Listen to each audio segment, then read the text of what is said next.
ever wondered how to make your passion for photography an actual profitable business? Or are you just here for horror stories and client chaos? Because we've got that too. But either way, you are definitely in the right place and you're going to enjoy it here. My name is Heather Broomhall, owner and photographer of Heather Broomhall Photography. I have been doing this I hit my 25-year mark this year. So I have lots of stories from the very beginning to living and going through a couple economical thingies. And yeah, but anyways, I first started out doing, am I even getting into this? I didn't think we were doing this, but you're doing it. Well, no one knows who any of us are. Like, why should they care about us? So, yeah, basically, I focus on portraits and fashion. So, I do a lot of studio photography and also I do outdoors, but I prefer to do the studio stuff more. So, that's me. And then, of course, you have Fortme. I'm Fortme from Ellaz Photography. I am actually in Australia. You might have noticed from the way I say no. Um, you'll notice with a lot of things I say. So if I ask for water on the podcast, that's a tell sign. So I am a mother of four. I started my full-time photography business 6 years ago. Basically, I was on maternity leave and I just decided that my creativity was lacking because basically I came from a teaching degree where I was making everything in my classroom. Every poster, every little detail was created, and any teacher out there knows that we make a lot of things ourselves. So it wasn't far off for me to make my own props, start my studio, and find my inspiration in photography because I had always had a passion for videography and photography. I was that annoying friend that would follow you around with the camera everywhere you went, and I'm sure all my friends will have that documentation somewhere. So basically, that's how I started out. Maternity leave, wanted to do something creative, and finally started my business. And then 6 years later, here we are. And 6 years later, here we are. I'm just kidding that.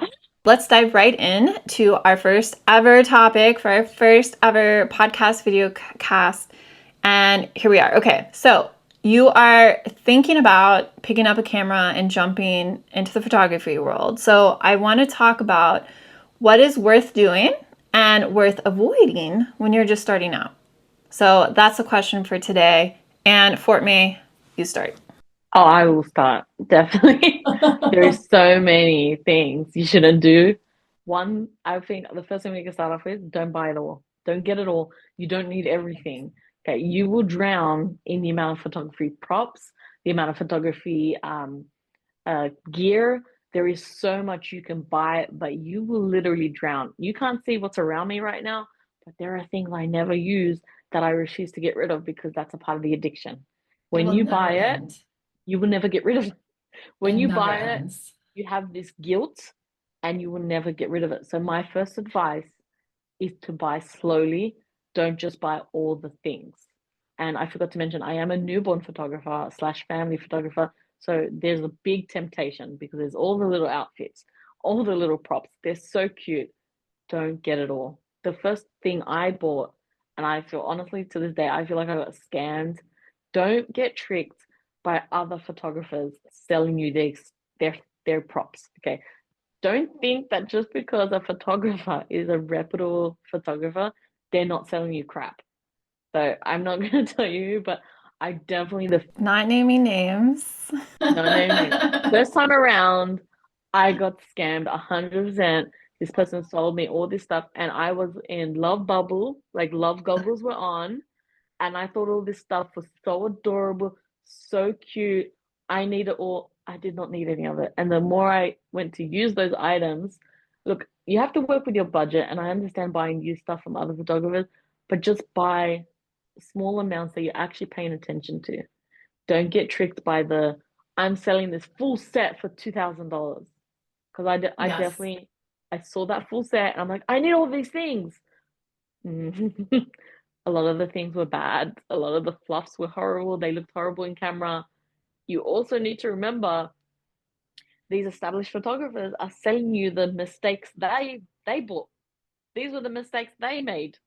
So she probably Mhm. bought that the first time around as a mistake as well, and now she's selling it back to you. So just be wary of what you buy.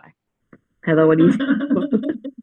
What else you got? Because I know you've got opinions on this. Well, I think you should definitely like purchase intentionally, but I do want to share. Okay, so one thing that took me like 40K at least to learn in school was that because I went to art and design school for fashion. But one thing that was first and foremost, and basically everything that they taught was not to buy literally anything.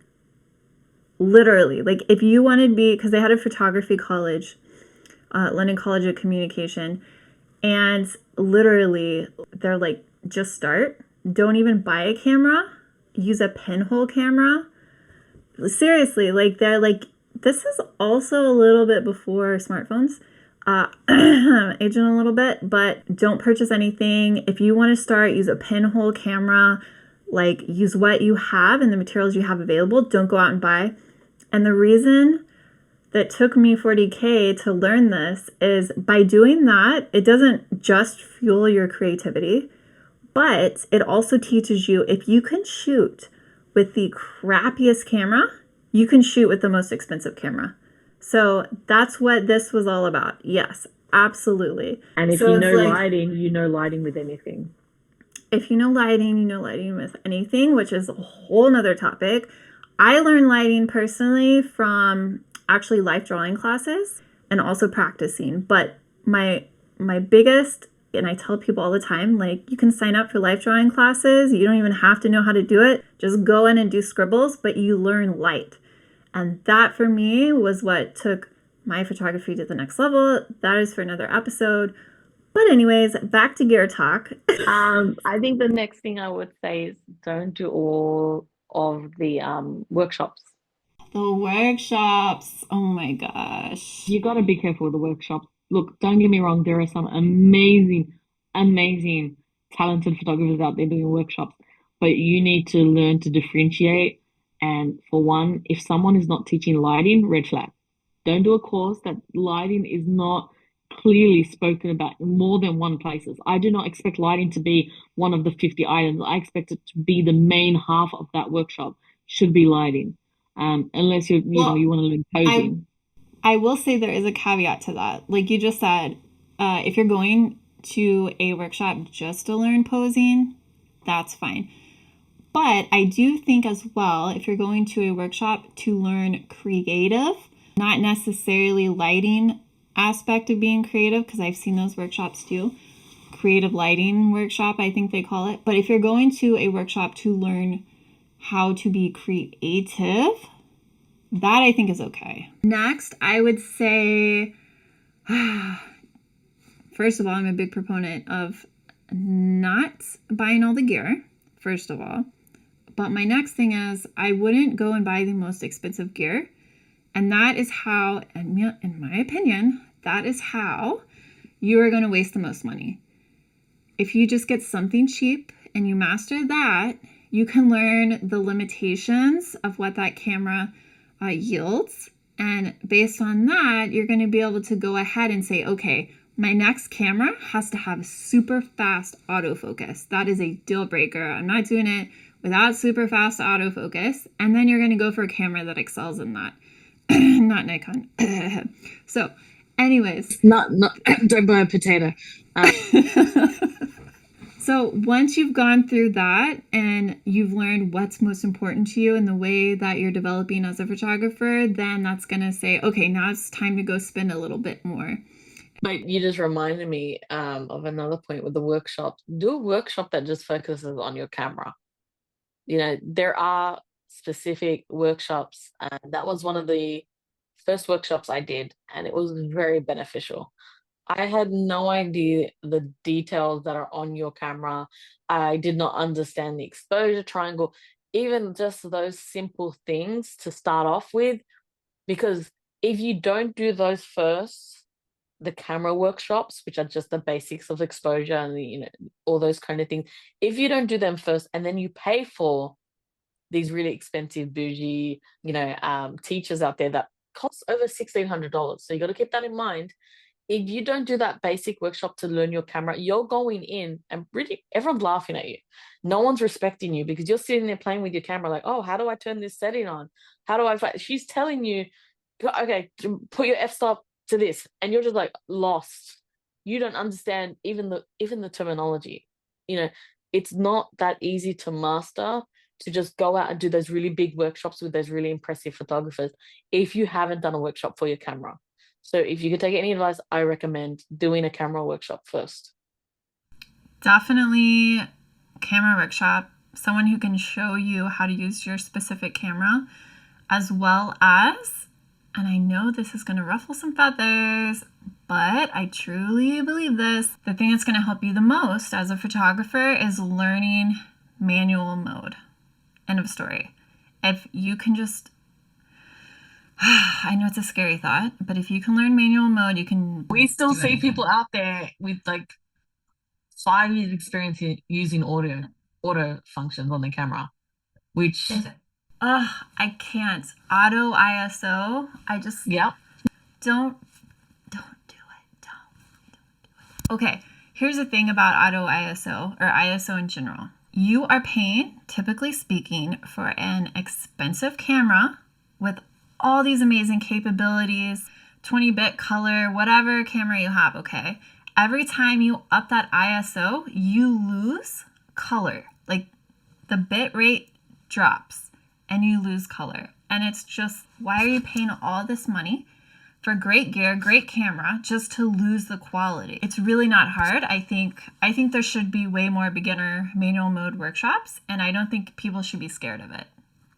Yeah. Anyways. Imagine if someone bought like a Hasselblad and they're in auto. And you don't go and get all the mirrorless cameras and then put it in auto. Okay.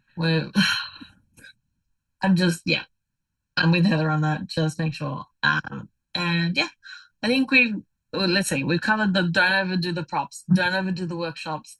I know what you're probably wanting us to say is then what do I do? Because we just kept saying what not to do. We'll wrap it up for you with the props. Buy as little as possible at the beginning.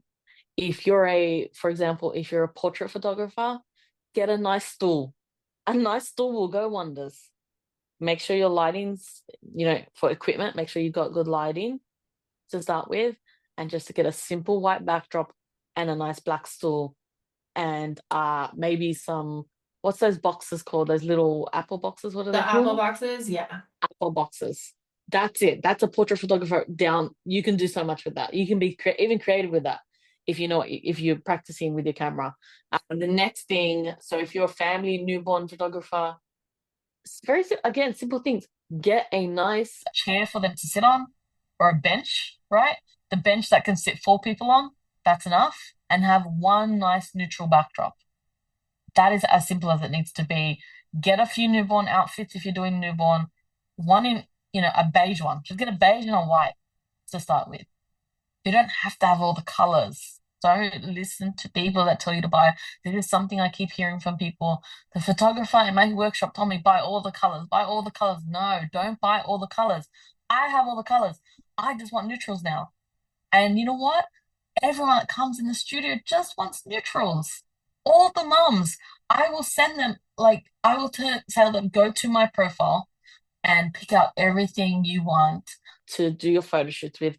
I have consistently, majority, I think 80% is my whites and my browns and my neutral colors. And then they will pick one pink item, or if it's a boy, one blue item. But it's the same, it's a deeper tone anyway. It's not these crazy bright colors. It's usually the same kind of, it's still to me, it's still something quite neutral. Like it will be a deep tone blue or a deep tone burgundy or something like that for their baby girl. So just get those neutrals, and you can buy one blue, one pink if you really want some color. Don't go crazy. In regards to equipment, again, same with portrait. Before you move on for the color stuff, so you are going to sell whatever you show. So if all you shoot is on neutral tones or the same color over and over, people are going to want that. That's what they're going to see. That's what they're going to want. You don't need all the crazy colors. Okay, sorry, I interrupted. Keep going. You're 100% right. And that was the same topic with that girl that was speaking to me about she was selling off all her things and I was speaking to her about why are you selling so many. They were really expensive props that she had bought and really expensive colors. I'm like, why are you selling these? And she's like, I've always been a neutral girl. But when it came to my doing a workshop, someone said buy all the colors, get everything so you'll sell to more people because you're buying everything. But like what you said, you will sell what you show and people will book you based on what you show. You do not need to be known as the colorful photographer. You don't need to be known as these things.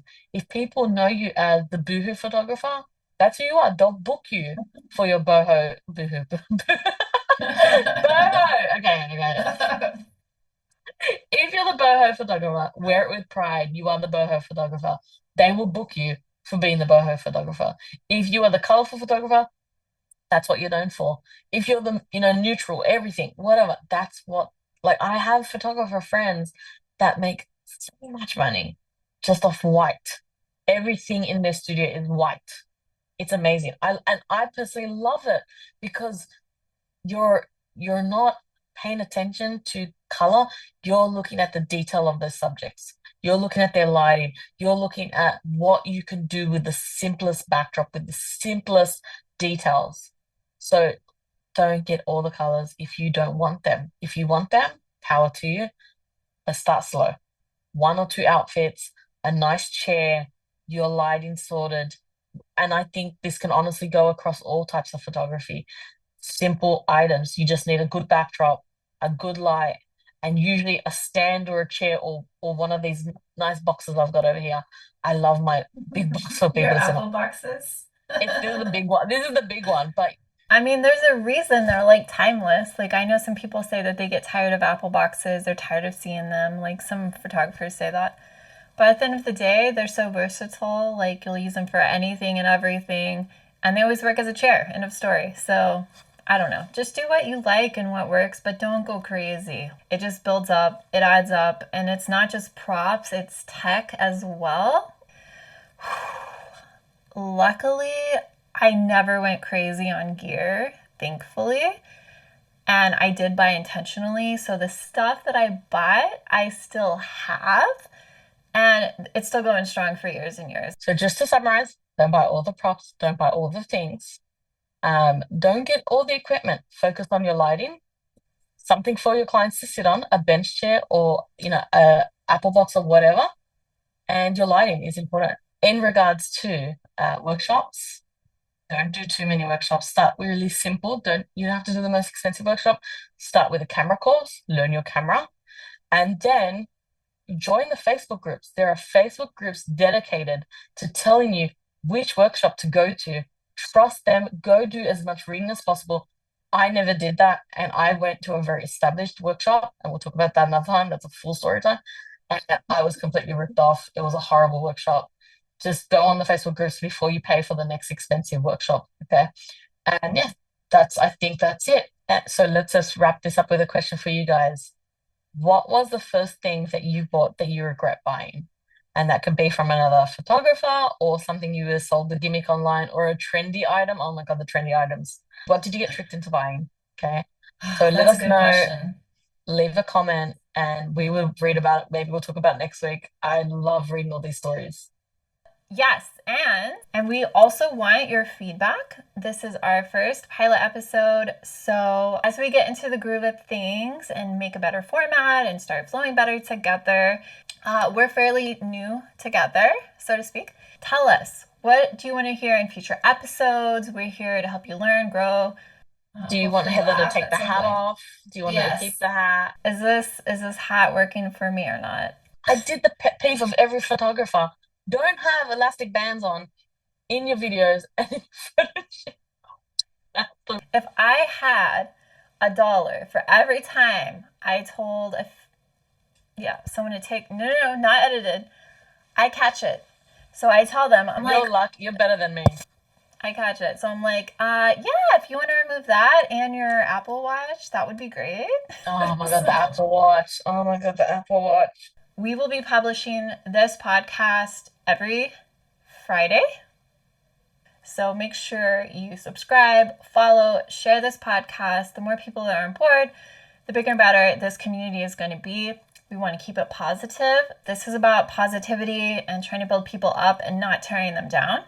So make sure you're following us on TikTok, Instagram, all the places, but especially here on YouTube. And if you're listening to this on Spotify or Apple Podcasts, please make sure to subscribe. And thank you. Thank you for listening to us. We really appreciate that. It's our first time. The rambles. Yep, there's rambles. I hope I'm gonna do that editing work. I can't wait. It's the best part, all the editing. If there is anyone watching it, we really appreciate you. We're very shy. This is very scary. No one explains the feeling of having a camera in your face and just 100%. talking. And I know I'm not going to be able to listen to this back because I hate the way I sound. But if you can listen, I appreciate it. If you can like stand the sound of our voices, we want to say thank you from the bottom of our heart because we can't. There's not many can. What you're if rambling hard? I know. Land the plane, Alex. We can't help you if you don't send the questions. So we're a wealth of knowledge. We want to help you. So make sure you get those questions in so that we can. Okay, bye. Bye. Bye. See you next time. Okay.